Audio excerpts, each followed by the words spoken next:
In the other deck tech videos on the channel so far, I have presented two kinds of win conditions. One is to slow your opponent down and let your creatures deal damage to them while they are struggling. The other one is to use a fancy combo to have your opponent draw their entire deck in one turn. Now, as you will see in coming videos, this is actually very representative of all win conditions in the game. Most decks play one of these two. And you may be wondering, well, why are there all these spell cards in the game that deal damage to your opponent and no one is playing them? Well, there is a big downside to using spells like Stupefy to try to kill your opponent. And that is simply efficiency, how much damage you deal per card and action you spend. So in the case of Stupefy, for example, it's 5 damage for a card and an action. Well, if you compare that to a creature, let's say a Cunning Fox, that you have on the table for 3 turns, let's say, that will be 9 damage instead, and 12 if you can have it on the board for 1 more turn.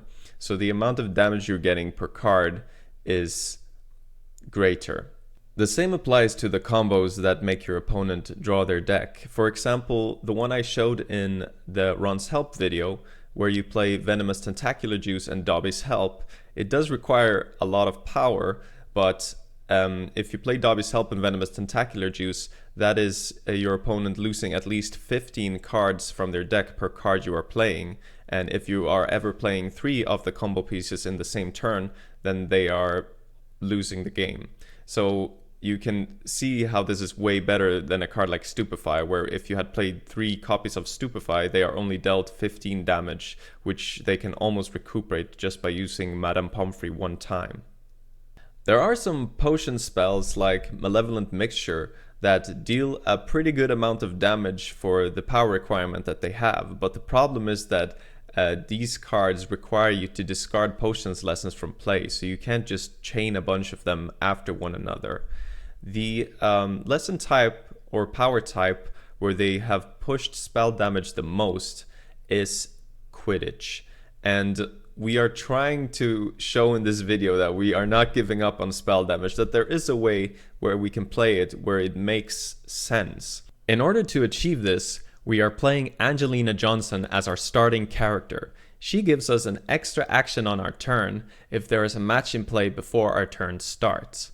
Now this sets off a logical chain of deck building decisions. First of all, we need to be playing a lot of matches so that we can play one early and start getting extra actions from Angelina early.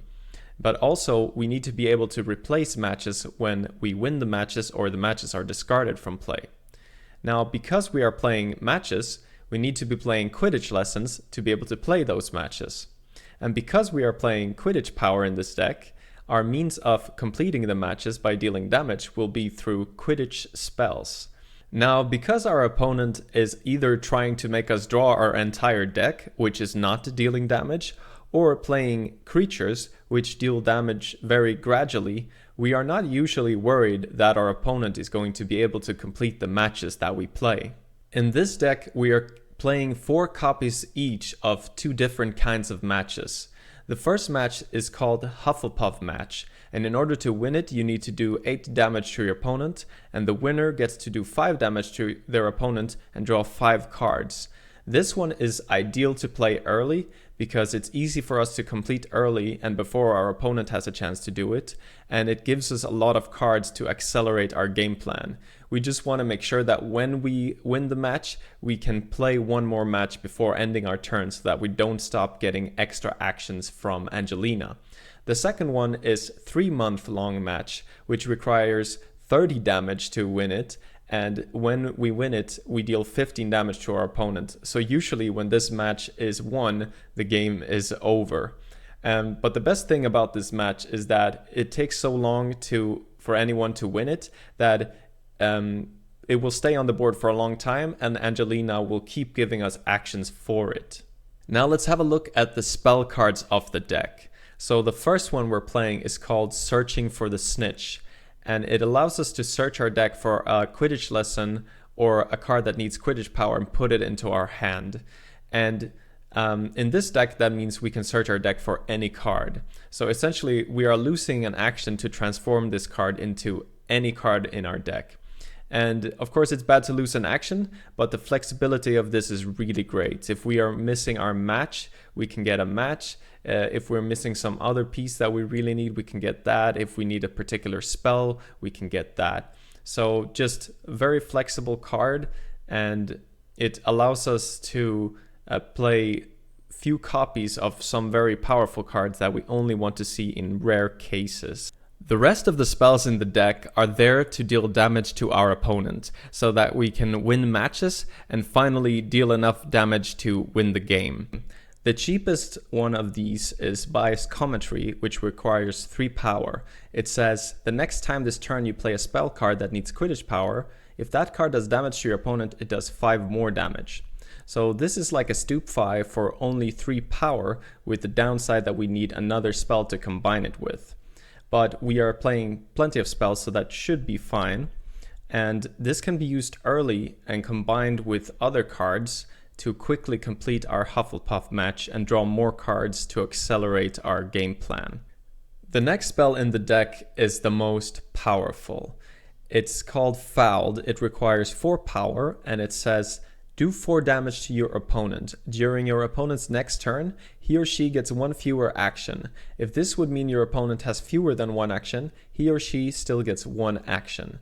So essentially, relative to our opponent, this card only sets us back a card and not an action, which is really good. If we can slow down our opponent, that means they have less time to disrupt us and less time to get to their goal. And while we are playing this card, we are getting closer to our own goals, like completing our matches and dealing enough damage to kill our opponent. And cards are not that hard to come by as long as you can complete cards like Hufflepuff Match. The next spell we're playing is called Pulling Up. It requires 4 power, it does 2 damage to our opponent, and then we draw 2 cards. Then we have Ouch, which requires 5 power, does 5 damage to our opponent, and our opponent has to discard a card from their hand. Next, for 6 power, we have Power Play that we can only play when there is a match in play, but that is something we are aiming to always have be the case. And this one does 7 damage to our opponent, which is a good amount, considering that it requires 6 power. Lastly, there are 2 spell cards in the deck of which we only play 1 copy each. And the reason we only play 1 copy each is because we don't want to play these cards until we are actually finishing the game. So I call these spells our finishers. Now you may ask, how can you get away with only playing 1 copy? You may not draw the finisher you need. Well, we have Searching for the Snitch in the deck, which makes it a lot easier to find the finisher that we need once we need it. The first finisher we're playing is called Spiral Dive, which requires 5 power and lets us discard any number of cards from our hand to do that much damage to our opponent. So if we, for example, have been winning a lot of Hufflepuff matches throughout the game, then we will sit on a lot of extra cards that we don't want to use anyway, and then we can dump them into Spiral Dive for a big finishing spell. Our second finisher is Catch the Snitch, which requires 7 power. What it does is simply that we win the current match. Now, this is perfect if we have 3-month-long match in play, but perhaps we played it as our second match and we will not be able to deal enough damage to get the prize from the match. Then we can just play Catch the Snitch and immediately get the prize of dealing 15 damage to our opponent. In the deck, we are playing 22 lesson cards to be able to play our matches and spells on time, but also to help with the spells, we are playing a location called Quidditch Pitch. This one lowers the power requirement of all Quidditch spells by 2. So in our deck, this is essentially like playing 2 lessons but in 1 card, and this lets us play our spells earlier and saves us time. So that is the deck. We are gaining a lot of actions from Angelina by having a match in play. Hopefully we can complete a Hufflepuff match early to get a lot of cards to go along with our lots of actions. And we are playing a lot of spells to finish the game off. If you want to see this deck and other decks in action, then please stay tuned for the stream where I'll be doing Harry Potter TCG gameplay among other things. Thank you for watching.